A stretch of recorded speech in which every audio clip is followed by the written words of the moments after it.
Voici le secret de l'incroyable efficacité d'Action 2 Ultra. Action 2 Ultra, nouvelle formule. Sa poudre micronisée agit très vite au plus profond des fibres. Action 2 Ultra, nouvelle formule, c'est propre et ça se voit. Action 2 Ultra, jamais blanc n'a été aussi visible. Et avec son assouplisseur, quelle douceur! Royal Gala. Golden. Granny Smith. Red Chief. Belle Rose. Les pommes. Elles sont toutes à croquer. À croquer.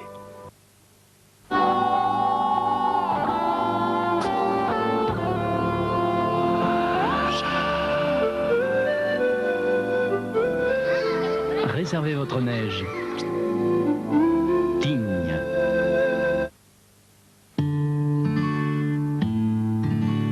Love me tender. C'était pas l'année dernière. Love me sweet. Never let me go. C'était pas il y a 2 ans. You have made my life. C'est aujourd'hui. Et c'est notre anniversaire à tous les deux. Rodier, elles savent rendre les hommes attentionnés, prévenants et délicats. Cette fois-ci, il reste que 8 petits jours. Hein? Ouais, Il aime toujours le jambon, ton copain? si c'est du fouet, hein. Le fouet de Paul Prédo, il n'en existe qu'un. Toujours en alerte, CCP Service Plus de la Poste a été entraîné pour réveiller l'argent inactif de votre compte chèque, le faisant bondir vers sa réserve à 4,5%. Hop là, et s'il y en a assez, hop, direction son épargne à 8%.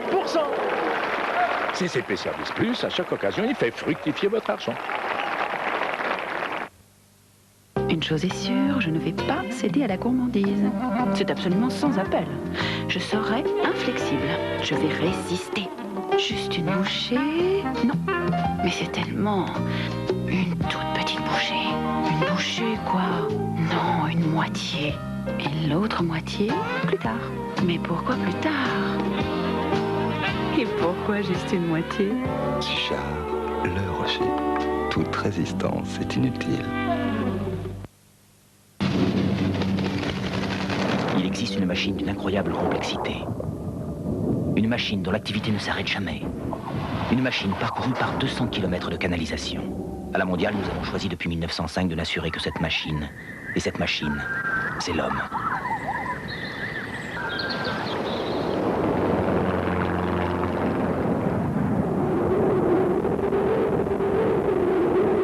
La mondiale, nous n'assurons que l'homme et c'est déjà beaucoup. Aujourd'hui, pour donner à votre linge la douceur des meilleurs adoucissants en bouteille, à un bon prix, achetez seulement l'éco-recharge Lénore. Avec l'éco-recharge Lénore, mon linge en profite et moi aussi. Nouvelle Peugeot 405.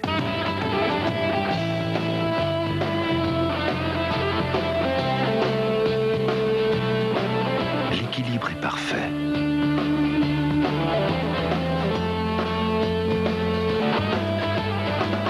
Elle offre à l'intérieur ce qu'elle promet à l'extérieur. Nouvelle Peugeot 405, un talent fou.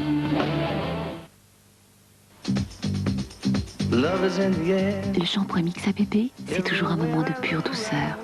Très doux, très pur, Mixa Bébé lave parfaitement mes cheveux. Tous les jours si je veux. Avec Mixa Bébé, mes cheveux sont éclatants de santé et tellement brillants.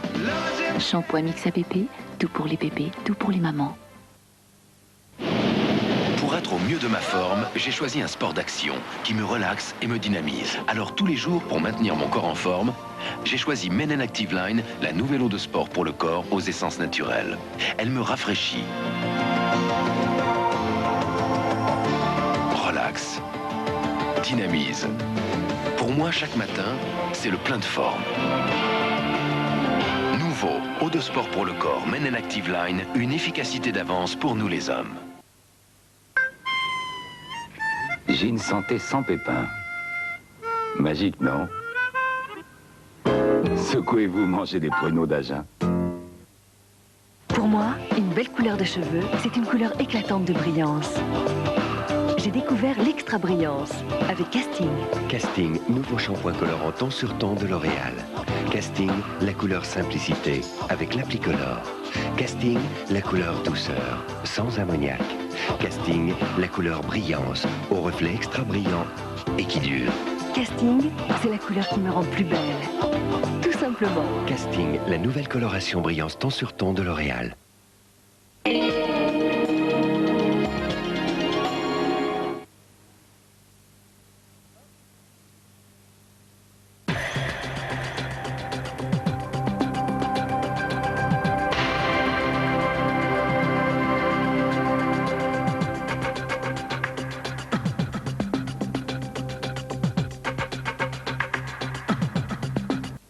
Alors Arlette Chabot, François Mitterrand vous a dit qu'il allait bien, il nous l'a dit.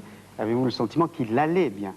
Écoutez, oui, tout à fait. On se souvient, on avait vu un François Mitterrand très en forme avant le référendum, expliquer justement aux Français l'importance de ce référendum. On l'avait vu le soir du 20 septembre réagir tout de suite à l'annonce du résultat. On l'avait vu, là, il faut dire, un peu fatigué. Nous, ce soir, je crois qu'on l'a trouvé effectivement en très bonne forme. Le président l'a dit, sa convalescence est terminée. Il reprend les choses en main, il l'a démontré. Et je crois que ce soir, disons les choses franchement, il était surtout très content de lancer cette réforme institutionnelle qui va occuper ses amis, mais surtout ses adversaires pour un bon moment, au moins une année, et peut-être, dit-il, jusqu'à la fin de son septennat. Et les Français ont-ils été eux-mêmes convaincus par les précisions du chef de l'État sur sa santé? Question posée après 21h15 par BVA auprès des téléspectateurs. Véronique Saint-Olive. Avez-vous trouvé physiquement François Mitterrand très en forme, plutôt pas en forme ou pas en forme du tout? Eh bien, les Français répondent 17% très en forme.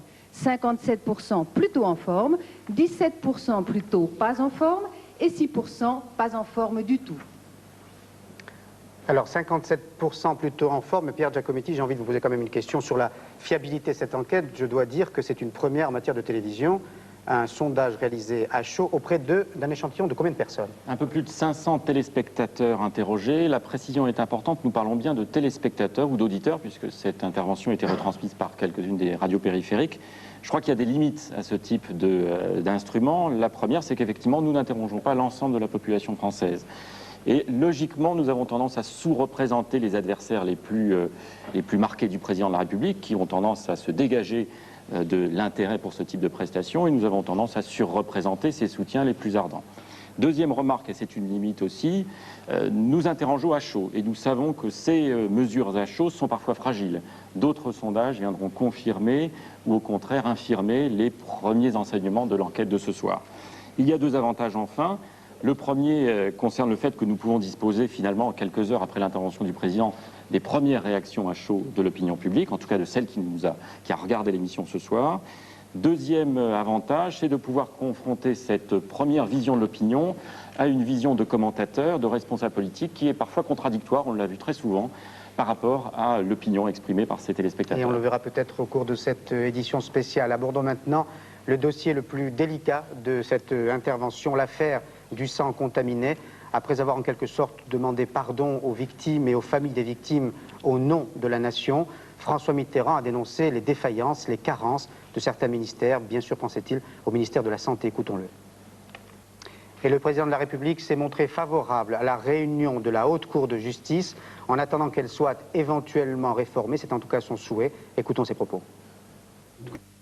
Eh bien, avant d'entendre justement l'opinion des représentants de ces partis politiques, je me tourne vers Edmond Luc-Henry. Vous êtes le porte-parole de l'Association des hémophiles français. Bonsoir. Bonsoir. Comment réagissez-vous à l'attitude du chef de l'État ce soir?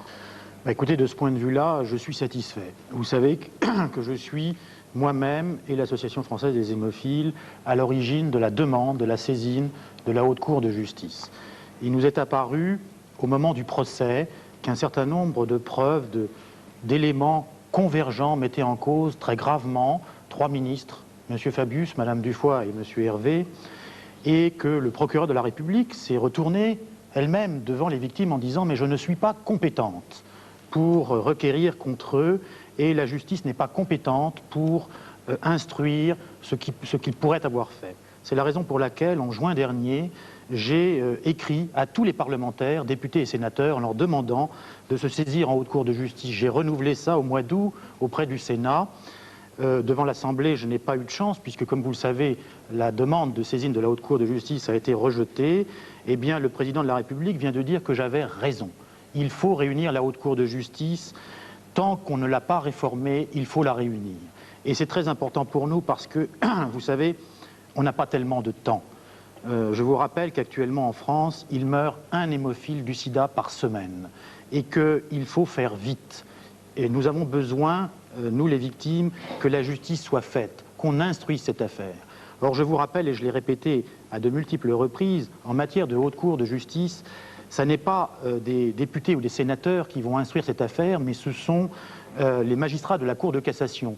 Il n'y a donc pas à avoir de soupçons politiques sur l'instruction, et si les ministres sont effectivement hors de cause au cours de cette instruction, eh bien, ils n'iront pas en haute cour de justice. C'est ce que je demande. Je comprends parfaitement, comme l'a dit le président de la République, que cette haute cour, cette constitution soit, je crois que ces termes étaient mal fichus. C'est vrai, c'est mal fichu, mais nous n'avons pas d'autres moyens. Nous voulons que la justice soit faite, que la vérité soit dite, non pas seulement pour nous, mais si on n'analyse pas la façon dont se sont faites les choses, dont se sont prises les décisions, eh bien, ce qui s'est passé peut se reproduire. Nous ne voulons pas qu'à l'avenir, ceci se reproduise. Edmond Luc Henry, vous allez être intéressé par le sentiment des Français sur la proposition de François Mitterrand de réformer la Haute Cour de justice, sondage réalisé par BVA. Véronique Saint-Olive à nouveau. Oui, alors la question était, approuvez-vous ou désapprouvez-vous la proposition de réforme de la Haute Cour de justice? Et là, François Mitterrand remporte une extrêmement large adhésion, puisque 75% des Français interrogés approuvent cette proposition de réforme, 14% seulement la désapprouvent et 11% ne se prononcent pas. Alors Albert Duroy, est-ce que, 1, la réunion de la Haute Cour de justice est possible? Est-ce que, 2, la réforme de la Haute Cour de justice est possible? Oui, alors ce sont des questions qui étaient en débat ces dernières semaines. Et en ce qui concerne l'aspect politique de cette dramatique affaire, on peut dire que le chef de l'État a apporté des réponses nettes aux questions qui se posaient. Faut-il sanctionner les erreurs et corriger les dysfonctionnements de l'État? Oui. Et le chef de l'État a très clairement pris position pour Bernard Kouchner qui dénonçait le laxisme du ministère de la Santé. Faut-il juger les responsables politiques? Si le Parlement le veut, oui. Par quelle procédure? Vous savez que certains estiment que la procédure de la Haute Cour est inapte dans cette circonstance. Eh bien, la Haute Cour, certes, d'après le chef de l'État, est bâtarde, boiteuse, mal fichue, mais c'est la Constitution et elle doit donc s'appliquer. Mais la Haute Cour n'a pas été constituée, et cela largement à cause de l'opposition des députés socialistes. Eh bien, cette Haute Cour doit être constituée. J'attire votre attention sur cette phrase du chef de l'État. Le devoir actuel consiste à élire les membres de la Haute Cour et à la faire fonctionner normalement. En résumé, on peut dire que dans ce débat, donc, le chef de l'État a pris position pour la fermeté et sa position est plus proche de celle de l'opposition que de celle exprimée ces derniers temps par les dirigeants socialistes. Merci Albert. Charles Millon, vous êtes le président du groupe UDF à l'Assemblée. Comme dit Albert, vous vous sentez proche du chef de l'État ce soir, sur ce point évidemment? Non, c'est plutôt le chef de l'État qui est proche de nous. Le chef de l'État ce soir, c'est bien normal, a affirmé qu'il fallait respecter la Constitution. Or, le chef de l'État est le gardien des institutions, on lui en demandait pas moins. Deuxièmement, il a désavoué les députés du Parti socialiste qui, depuis des semaines, bloquent l'élection des juges de la Haute Cour à l'Assemblée nationale. Et puis enfin, il a souhaité que, tant que la Haute Cour n'était pas réformée, qu'elle puisse statuer, et comme l'a expliqué le président Henry, qu'elle puisse, à ce moment-là, juger les responsables après qu'il y ait eu une instruction par les magistrats de la Cour de cassation. Je crois que c'est la norme qui a été respectée ce soir, et on n'entendrait pas moins du président de la République qui est le gardien de nos institutions. C'est extraordinaire, j'ai l'impression qu'on est à front renversé ce soir. Vous vous sentez désavoué, Dominique Strauss-Kahn? Alors vous êtes socialiste, je le rappelle. Je suis socialiste, mais je ne suis pas député. Je crois que le président de la République a été extrêmement clair sur cette affaire. Le débat qui s'est ouvert il y a quelque temps était de savoir si la Haute Cour était une bonne institution ou pas. Moi-même, d'ailleurs, je crois avoir été un des premiers à dire que ça ne me paraissait pas une bonne solution. La voie qu'il choisit, c'est de dire qu'il faut la réformer pour mettre en place quelque chose qui correspondra mieux à ce que nous souhaitons les uns et les autres. Et je crois que tout le monde autour de cette table est d'accord sur ce plan-là. En tout cas, on a vu que les Français, très majoritairement, l'étaient. Bon, très bien. Ceci étant, c'est vrai, tant que cette réforme n'est pas faite, et on l'a vu, elle prendra sans doute un certain temps, il l'a dit lui-même, il n'est pas particulièrement pressé, enfin il n'a pas dit qu'il faut que ça se fasse dans le mois qui vienne, alors L'instrument dont on dispose, c'est cette haute cour de justice, avec tous les défauts que chacun lui reconnaît. Très bien, il faut qu'elle se constitue. On verra bien ensuite si le Parlement souhaite que certains ministres y soient ou non traduits. Mais est-ce que vous ne pensez pas... Olivier Duhamel. Oui, est-ce que vous ne pensez pas qu'il y a un problème autre qui n'est pas résolu? Parce que Edmond Luc-Henry a raison quand il évoque la nécessité de la justice. Mais il y a un autre problème, c'est que les Français ont besoin de savoir et de comprendre ce qui s'est passé dans toute cette affaire. On a besoin de mettre à plat, de l'extrême début jusqu'à l'extrême fin, comment dans notre pays, comme dans d'autres d'ailleurs, la transfusion de sang contaminé a été possible. Et puisqu'il y a ici beaucoup de parlementaires, Dominique Voynet n'est pas encore parlementaire et vous n'êtes plus parlementaire socialiste pour l'instant, mais sinon il y a beaucoup de parlementaires, est-ce que dans un pays démocratique normal, la solution ne serait pas qu'il y ait une commission d'enquête parlementaire, contradictoire, investie de pouvoir, que ces débats soient télévisés sur une chaîne de télévision publique tous les matins, comme on l'avait fait pour le Code de la nationalité, et que l'explication de cette histoire insensée soit enfin donnée aux Français dans sa totalité. Ce qui permettra au ministre d'être entendu comme il le souhaite, enfin aux anciens ministres. Je crois qu'Olivier Duhamel a raison, le problème existe, mais ce qui est frappant, c'est que la France n'est pas le seul pays dans lequel malheureusement il y a eu cette dramatique erreur sur la transfusion, et il me semble, vous me corrigerez si je me trompe, qu'il n'y a que chez nous que le problème se pose de passer par une voie juridictionnelle, alors que dans la plupart des autres pays, peut-être tous les autres pays, ça s'est résolu par une explication. Le problème que vous évoquez, celui de la clarté. Et moi, j'ai vu plusieurs fois à l'Assemblée nationale, soit au banc du gouvernement, soit quand j'étais député avant, et les parlementaires qui sont là le confirmeront sans doute, les ministres qui ont été mis en cause, de façon d'ailleurs parfois, de mon point de vue, très exagérée, car je crois que tout le monde est d'accord pour dire que Laurent Fabius, dans cette affaire, a réagi dès qu'il a été informé. Il est bien normal que le Premier ministre n'ait pas toute l'information qui lui remonte. Dès qu'il a su, il a mis en place ses tests de dépistage, et dès qu'il a su, il a agi. Mais il a fallu du temps pour que ça arrive jusqu'au Premier ministre. On peut trouver que c'est trop de temps. Cette question-là, elle doit être éclaircie. Mais ce problème-là, il a déjà été évoqué plusieurs fois devant l'Assemblée nationale. Peut-être pas assez profondément, et donc je ne rejette pas du tout votre proposition, mais à l'occasion de questions du mercredi qui sont télévisées ou à d'autres occasions, des explications très détaillées ont été fournies. Donc ce qu'il faut bien distinguer quand même, c'est la situation française qui est particulière, puisque les Français semblent souhaiter, en tout cas c'est ce qui apparaît au travers des sondages, et je crois que les parlementaires qui sont là, en tout cas certains d'entre eux le souhaitent, qu'un instrument qui souhaite une sorte de cour de justice, alors c'est la haute cour ou c'est pas la haute cour selon les gens qui interviennent, mais par exemple la haute cour de justice soit saisie, alors qu'on n'a pas eu ce même processus dans les autres pays. Nicolas Sarkozy. Tout à fait de cet avis. Dans la mesure où je crois qu'il n'est pas encore venu le temps de faire une analyse quasi sociologique et désincarnée de ce problème. Il y a des victimes, il y a des Français qui veulent savoir la vérité, mais aussi qu'on tranche le débat. Alors le président de la République ce soir, me semble-t-il, a dit deux choses importantes. La première, c'est qu'un ministre est responsable. Il est responsable de ses actes et des actes de ses collaborateurs. C'est le premier raisonnement, c'est le premier élément de son raisonnement. Cela veut dire que M. Fabius, Mme Dufoy, M. Hervé sont responsables au sens qu'ils doivent rendre des comptes. Ça ne veut pas dire qu'ils sont coupables, ils doivent rendre des comptes. Et le deuxième élément, que tant qu'on n'a pas réformé la Constitution, il faut que la Haute Cour fonctionne. Alors il y a une chose qui est très simple aujourd'hui. La Haute Cour, elle peut être constituée la semaine prochaine. Il suffit que tous les représentants de toutes les formations politiques disent on est d'accord pour la constituer. À partir de ce moment, les Français qui nous regardent peuvent savoir que la Haute Cour peut se réunir.